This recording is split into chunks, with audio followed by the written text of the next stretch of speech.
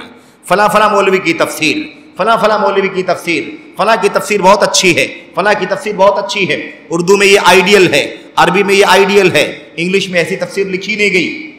ایسے لوگوں کے حوالے دے کر کے یہ سب معنی ہے کس کا؟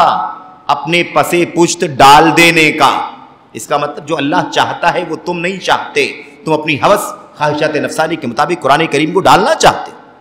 میرے بھائیوں یاد رکھیں، بدلتے نہیں، خود بدلتے نہیں، قرآن کو بدل دیتے، اللہ کے کلام کو نافذ نہیں کرنا چاہتے، اپنی مرضی کے مطابق ڈالنے کی کوشش کرتے ہیں۔ میں اگر آپ کو شروع سے تھوڑا سا اشارہ کروں تو آپ کو یاد ہوگا وہ سبیق کا ذکر ابھی آگے آئے گا۔ سبیق کا ذکر جو خارجی فکر کا تھا، عقلانی فکر کا تھا، اس کا ذکر آئے گا، اس سے پہلے بھی آ چکا ہے، آگے ہے، چند اقوال کے بعد اس کا ذکر آ رہا ہے۔ یعنی قرآن کریم کی آیتوں کو لینا اور اس کی اپنی مرضی کے مطابق معنی نکالنا اور لوگوں کے سامنے پیش کر کے ان کو کنفیوز کرنا، ان کو نفرت دلانا۔ یہ دیکھو یہ آیت کریمہ، اس کا کیا معنی ہے؟ کیا تمہاری سمجھ میں کچھ آتا ہے؟ یہ معنی اگر آیت کریمہ کا ہے تو اس سے کیا فائدہ ملے گا ہمیں؟ اس سے کیا نصیحت ملے گی؟ اس پر کیا عمل کریں گے؟ اس طرح سے نفرت دلانا اور قرآن کی آیت کے معانی کو آپس میں ایک دوسرے سے ٹکرانا، قرآن کریم کی آیتوں کو نبی کریم صلی اللہ علیہ وسلم کے حدیثوں سے ٹکرانا، یہ کام کرنے والا وہ واقعہ آپ کے سامنے گزر چکا ہے۔ بہرحال میں اس وقت کی بات کرنا چاہتا ہوں، موجودہ دور کی بات کرنا چاہتا ہوں۔ یہی قرآن کریم ہے۔ قرآن کریم کا نام کون سا فرقہ نہیں لیتا میرے بھائیوں؟ سارے فرقے، اسلام سے نسبت رکھنے والا ہر فرقہ قرآن کا نام لیتا ہے، سنت کا نام لیتا ہے، لیکن کتنا قرآن پر عمل کرتا ہے، کتنا سنت کو اپناتا ہے، یہ اپنے آپ میں ایک سوال ہے اور اپنے آپ میں ایک غور و فکر کرنے کا موضوع ہے۔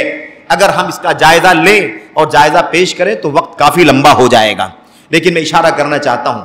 آپ نے وہ تفسیر بھی دیکھی ہوگی کنز الایمان نام کی، جس کے اندر اللہ کے کلام کی آیات کے معانی کو اپنی مرضی کے مطابق ڈھالا گیا۔ اللہ کے نبی علیہ الصلوۃ والسلام کے مقام کو اللہ کے مقام پر، اللہ کے مقام کے برابر قرار دیا گیا۔ ایک نہیں کئی آیتیں، باس بعد الموت، مرنے کے بعد دوبارہ اٹھائے جانے کا عقیدہ۔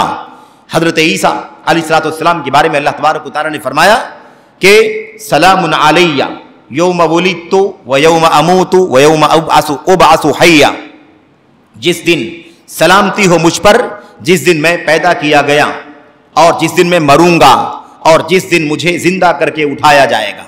یوم ابعث حیا، جس دن مجھے زندہ اٹھایا جائے گا، مجھے اٹھایا جائے گا اس حال میں کہ میں زندہ اٹھایا جاؤں گا۔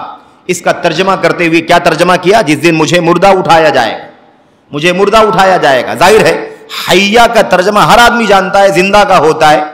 حی اور میت سب جانتے ہیں، حی کے معنی زندہ اور میت کے معنی مردہ۔ مردہ اٹھایا جائے گا یعنی نہیں، مردہ نہیں اٹھایا جائے گا، مردے کو زندہ کر کے اٹھایا جائے گا۔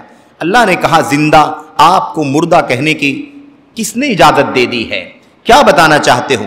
اس کے علاوہ اللہ کے نبی علیہ الصلوۃ والسلام کے بارے میں وہ باتیں جو اللہ نے فرمائی ہے، قل انما انا بشر مثلکم یوحی الی انما الہکم الہ واحد، آپ کہیے کہ میں بشر ہوں، مثلکم تمہارے مثل، تمہاری طرح، میں انسان ہوں تمہاری ہی طرح، یوحی الی، یہ الگ سعادت ہے، یہ الگ امتیاز ہے، یہ خصوصیت ہے کہ میری طرف وحی کی جاتی ہے۔ یعنی انسان ہونے میں بالکل میں تمہاری طرح سے ہوں، انسان ہونے میں میں بالکل تمہاری طرح سے ہوں۔ تم بھی ماں باپ کے بیچ میں پیدا ہوئے ہو، میں بھی ماں باپ کے بیچ میں پیدا ہوا ہوں، میرے پاس بھی وہی ناک، آنکھ، کان اور دیگر اعضاء اور جوارے ہیں جو تمہارے پاس۔ تم بھی کھانا کھاتے ہو، میں بھی کھاتا ہوں، تم بھی لباس پہنتے ہو، میں بھی پہنتا ہوں، تم بھی بازاروں میں جاتے ہو سودا سلف لینے کے لیے، میں بھی لیتا ہوں۔ یہ ساری چیزیں بالکل تمہاری ہی طرح سے۔ تم بیمار ہو تو میں بھی بیمار ہوتا ہوں، تمہیں بھوک لگتی ہے مجھے بھی بھوک لگتی ہے، تمہاری موت آئے گی مجھے بھی موت آئے گی، یہ سب کچھ سیم ہے۔ فرق یہ ہے کہ اللہ تبارک و تعالیٰ نے اس انسان کو نبوت اور رسالت سے نوازا ہے، وحی سے نوازا، یہ فرق ہے۔ اب اس آیت کریمہ کو ماننے کو تیار نہیں ہے، تو قرآن ہے، تو قرآن کی آیت، لیکن کہاں کیا جاتا ہے؟